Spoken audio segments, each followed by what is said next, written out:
कोई माँ बाप अपने बच्चों को नहीं कहते कि तुम्हें तुम ही बनना है। बचना बुद्धों से, बचना महावीरों से। वे हो गए, सुंदर थे, महिमापूर्ण थे, मगर उनसे अगर कोई एक बात सीखनी हो तो यही सीखना कि वे अपनी निजता में जिए, तुम भी अपनी निजता में जीना। आचरण मत करना, अनुकरण मत करना। अनुकरण और आचरण आदमी को झूठा कर देते, क्योंकि द्वंद्व पैदा हो जाता। तुम कुछ हो, कुछ थोपते हो, तो दोहरी बात हो जाती। हो कुछ, करते कुछ हो कुछ, बोलते कुछ हो। तुम्हारे कपड़े कुछ, तुम्हारी आत्मा कुछ। तुम्हारे बाहर भीतर के रंग में भेद पड़ जाता है, तुम्हारे भीतर खंड हो जाते। और खंडित हो जाना असहज है। सहज का अर्थ होता है अखंड जीना। तुम जैसे हो वैसे ही जियो। जरा सोचो इस बात को, ये बहुत बहुमूल्य बात है। तुम जैसे हो बस वैसे जियो, बुरे तो बुरे, भले तो भले।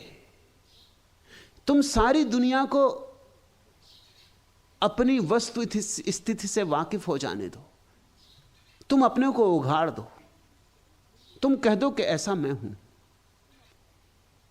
यह मेरी नियति, ऐसा मुझे परमात्मा ने बनाया, उसकी ऐसी मर्जी। स्वीकार करे दुनिया तो ठीक, अस्वीकार करे तो ठीक।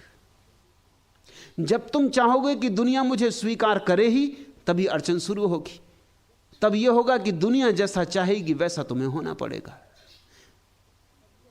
जब तुम चाहोगे कि दुनिया मुझे सम्मान दे, तो अड़चन शुरू होगी, क्योंकि दुनिया सम्मान देगी अपने शर्त के आधार पर। उसकी शर्तें पूरी करोगे तो सम्मान देगी, उसकी शर्तें अगर पूरी नहीं हुई तो असम्मान करेगी। जिस आदमी ने कुछ होना चाहा वह भयग्रस्त हो जाएगा। जो भयग्रस्त हुआ कमजोर हुआ, आत्मा खोई उसने। कुछ होना मत चाहना, जो तुम हो पर्याप्त हो। परमात्मा की दृष्टि में तुम अंगीकार हो, अन्यथा तुम होते ही नहीं। उसने तुम्हें स्वीकारा है। जुन्नैद के जीवन में कथा है। नए गांव में आके ठहरा जुन्नैद। सूफी फकीर था, बड़ा फकीर था। उसके पड़ोस में एक शरारती उपद्रवी आदमी था। 2-4 दिन तो उसने देखा, फिर उसके बर्दाश्त के बाहर हो गए। एक सांझ प्रार्थना कर रहा था, नमाज में था। प्रार्थना के बाद उसने कहा, हे प्रभु, इस आदमी को समाप्त कर। इसकी क्या जरूरत है दुनिया में? ये मेरा पड़ोसी, ये सिवाय उपद्रव के कुछ भी नहीं। ये तेरे लोगों को सताता है, परेशान करता है, दुष्ट है। जुन्नैद को कभी किसी प्रार्थना में परमात्मा का उत्तर ना आया था। उस दिन आया। परमात्मा ने कहा, जुन्नैद तू 4 दिन से यहां है। मैं इस आदमी के साथ 60 साल से हूं। ये 60 साल से मेरा पड़ोसी, क्योंकि मेरे तो सभी पड़ोसी। मैं इसे 60 साल से बर्दाश्त कर रहा हूं, तू 4 दिन ना कर सका। और जब मैं इसे 60 साल से बर्दाश्त कर रहा हूं तो इसमें कुछ होगा, इसका कुछ राज होगा। तुझे यह तो सोचना था कम से कम प्रार्थना करने के पहले कि जो परमात्मा को स्वीकार है उसमें तुझे क्या शिकायत हो सकती। यह बात प्रीतिकर है। जुन्नैद ने उस दिन से फिर किसी आदमी के सुधार की प्रार्थना भी नहीं की, क्योंकि जैसा परमात्मा की मर्जी, जैसा है ठीक है। हम कौन?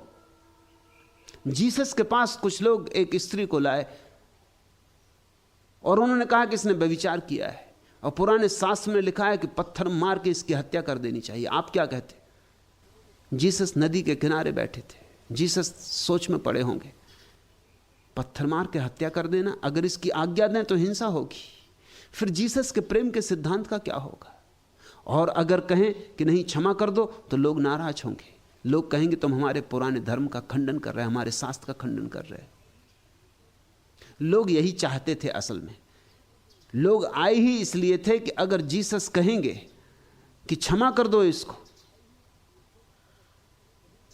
तो हम ये पत्थर जीसस को ही मारेंगे, क्योंकि वह हमारे पुराने धर्म ग्रंथ के खिलाफ बात कर रहे हैं। और अगर उन्होंने कहा कि मारो इसे पत्थर, तो हम इस स्त्री की हत्या भी करेंगे और जीसस से कहेंगे क्या हुआ तुम्हारे प्रेम का, तुम्हारी करुणा का? कहां गई तुम्हारी करुणा, कहां गया तुम्हारा प्रेम? सब धोखाधड़ी की बातें। मगर उन्हें पता नहीं था कि जीसस क्या उत्तर देंगे। जीसस ने कहा कि ठीक कहते हैं पुराने शास्त्र, ठीक ही कहते होंगे, उठा लो पत्थर। इस स्त्री की हत्या कर दो, लेकिन पत्थर वही लोग मारें जिन्होंने कभी व्यभिचार ना किया हो और कभी व्यभिचार का विचार ना किया हो।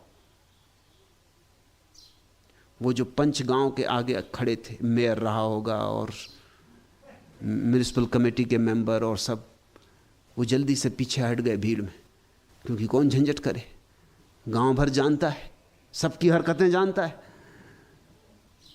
और अगर व्यभिचार ना भी किया हो तो विचार तो किया ही। ऐसा आदमी तो खोजना कठिन है जिसने व्यभिचार का विचार ना किया हो, जो मोहित ना हुआ हो, आकर्षित ना हुआ हो। वो चुपचाप पीछे हट गए। धीरे धीरे वो जो लोग आए थे उनके हाथ में पत्थर थे, पत्थर उन्होंने वहीं गिरा दिए और धीरे धीरे लोग नदारत होने लगे। सांझ हो रही थी, सूरज ढल रहा था। सूरज के ढलते ही जैसे अंधेरा हुआ, लोग भाग गए वहां से। स्त्री अकेली छूट गई।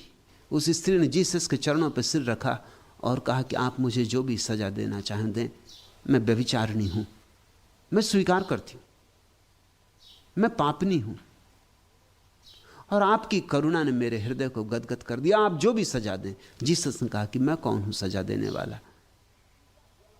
मैं तेरे और तेरे परमात्मा के बीच कौन हूं? तू जान, तेरा काम जान और तेरा परमात्मा जाने। मैं कोई निर्णय नहीं लेता। अगर तुझे लगता हो कि कुछ गलत किया है तो अब मत करना, और तुझे लगता हो कि जो है वो ठीक है तो जारी रखना। निर्णायक परमात्मा होगा। तेरे और परमात्मा के बीच अंतिम निर्णय होने वाला है, कोई बिचवैया नहीं। तू जा। ख्याल करते हो इस बात में? जीसस का प्रत्यक्ष वचन है, बुराई की भी निंदा मत करना, बुराई की भी। क्यों?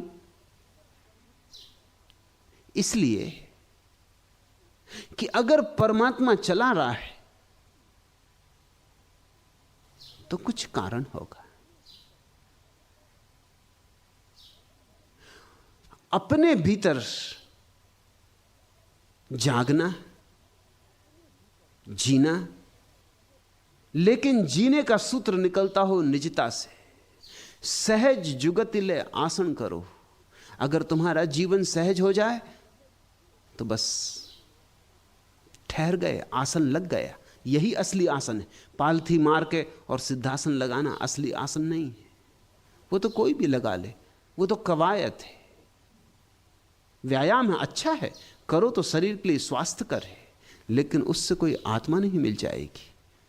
सहजता में, निजता में जो आसन लग जाता है तो आत्मा का अनुभव शुरू होता है।